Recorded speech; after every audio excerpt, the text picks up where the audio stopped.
everybody, this is Katja Shevchuk from KidLit TV, and I am at the meet and greet at the Clark Public Library, and I'm going to be meeting all these wonderful, fantastic young adult authors.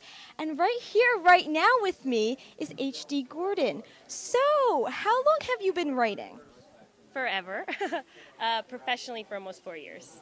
And what have you learned from just like this whole experience? Definitely to go after someone's dreams, to go after your dreams. Which book would you say is your favorite? I mean, every author says one book is their baby, but would you say all of them are? They all have a special place in my heart. This one that I'm holding was my very first, so I think that obviously holds a special place with me. But all of them, that's too hard to choose. It's like choosing between children. What is this about? This is a young adult book about two young ladies who face a world full of monsters, werewolves, and vampires, as well as the demons within themselves. So it's an epic saga. This is book 1 of 4 books. And what do you think teens would like most about this? That the girl struggles with depression and loss and heartache and love, but also overcomes it in a way that's unique to her. I am with Theresa K now, and we're going to be talking about her books. Now, is this your first novel? Broken Skies is my first novel, yes. And what is this about? It's a young adult post-apocalyptic science fiction where a girl has to go rescue her twin brother when he gets kidnapped by aliens. And what do you think teens will love about this? It has a lot of action, and then there's a hint of romance, but not too much. How did you go about writing this? Like, how did this idea come to your mind? Well, I wrote it during a NaNoWriMo session, which is the 50,000 words in 30 days.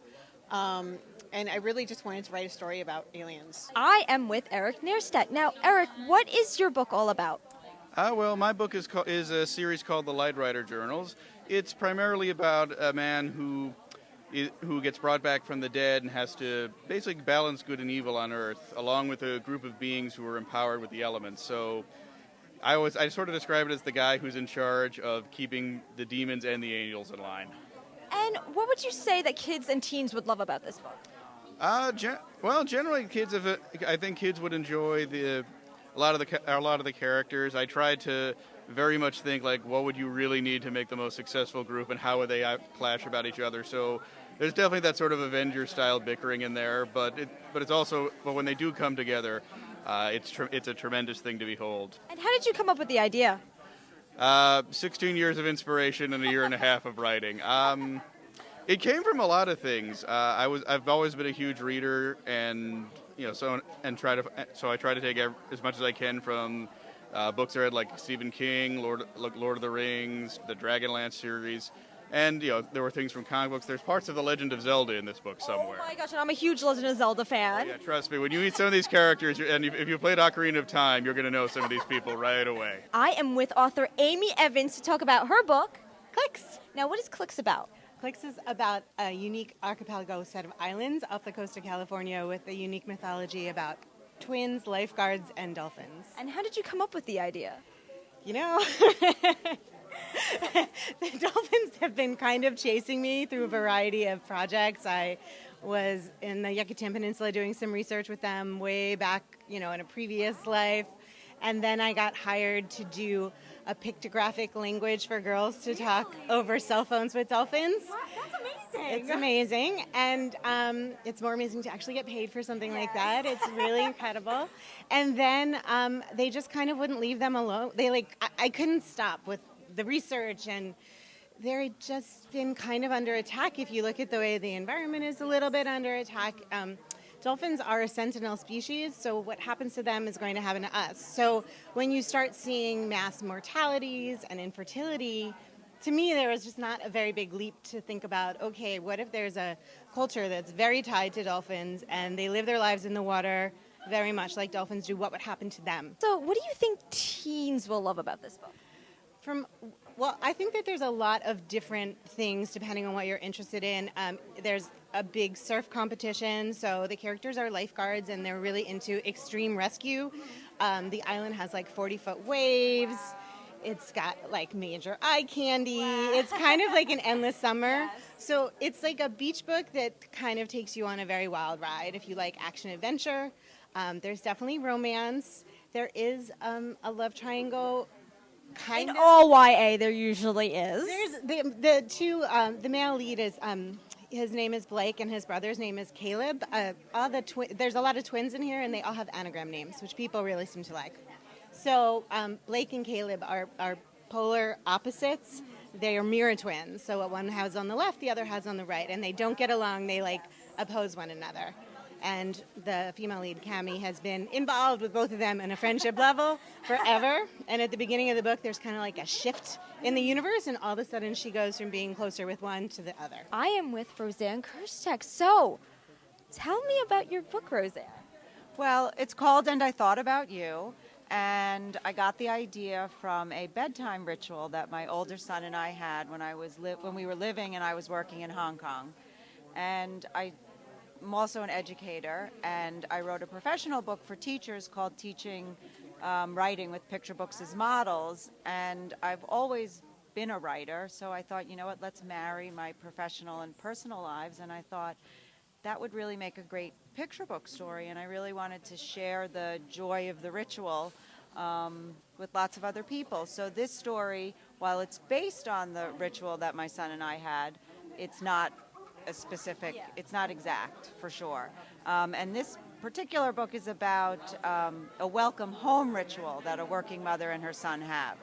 And there's a nice repetitive refrain called And I Thought About You, and it's also sort of circular at the end. And What do you think educators will love about this book? well, for the youngest set, for preschoolers, it certainly, I think, alleviates some of the children's fears and nervousness that they're not with their parents. And because really what the book is about is while the mother is away working and the child is doing what he or she is doing throughout the day, the mother is thinking about the son, the child. And I think that's just very reassuring to the kids to know that.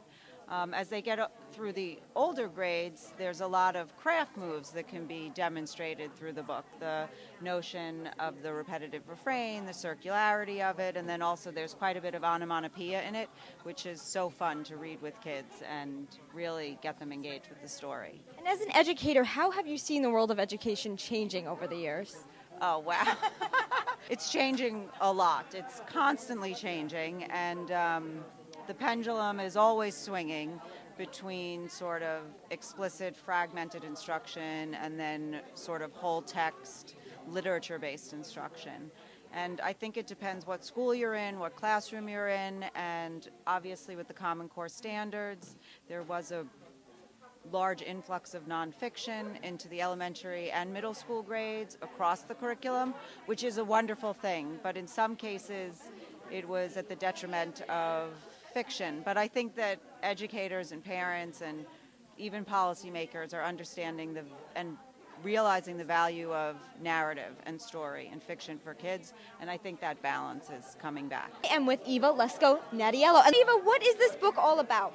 Okay, so The Memory Box is a psychological thriller about a woman who Googles herself and discovers shocking details about her life that she doesn't remember. Wow. So, what do you think kids and teens would like about this book?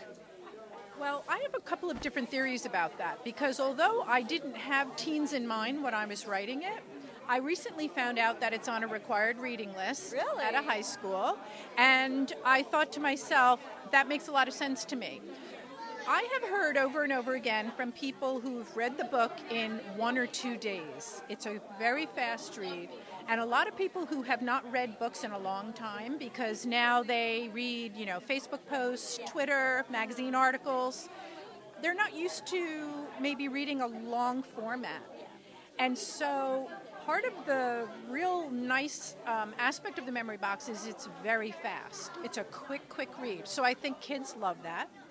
I think they love that the woman in the book, Caroline, the protagonist, she Googles herself. So there's a social media element too, which is really interesting. And they're always told, kids are told, be careful what you put on social media because it could come back to haunt you. And so the protagonist of the Memory Box knows too well that very thing. And so tell us more about when you found out this is on a reading list. What was your reaction? Well, I was kind of flipped out, I was really flipped out, mostly because I did not really market it towards that that demographic. So that was really exciting for me. And now I have a whole new audience to market the book to, so that's really exciting. Part of the reason I wrote the book is I read an article years ago about people Googling themselves. It was in the New York Times, in fact. It was like when this whole thing started. And a boy who was 17, teenager, he Googled his name. He was living in LA. He found out that he was on a missing persons list in Canada. And he didn't know that when he was 2, he was abducted. So it was an absolutely terrifying story because this poor boy had to decide what to do and alert the authorities. But when I read that, I thought, what an exciting idea for a novel. So that's how it all started. I am with Kit Grindstaff. So, Kit, you just gave me a copy of your book, and this looks so exciting. Is it an adventure novel? It's a lot of things. It's adventure, it's mystery, it's fantasy, obviously, you can tell from the cover, and it's got a lot of creepy stuff in it and spooky things, so... And how did you come up with the idea?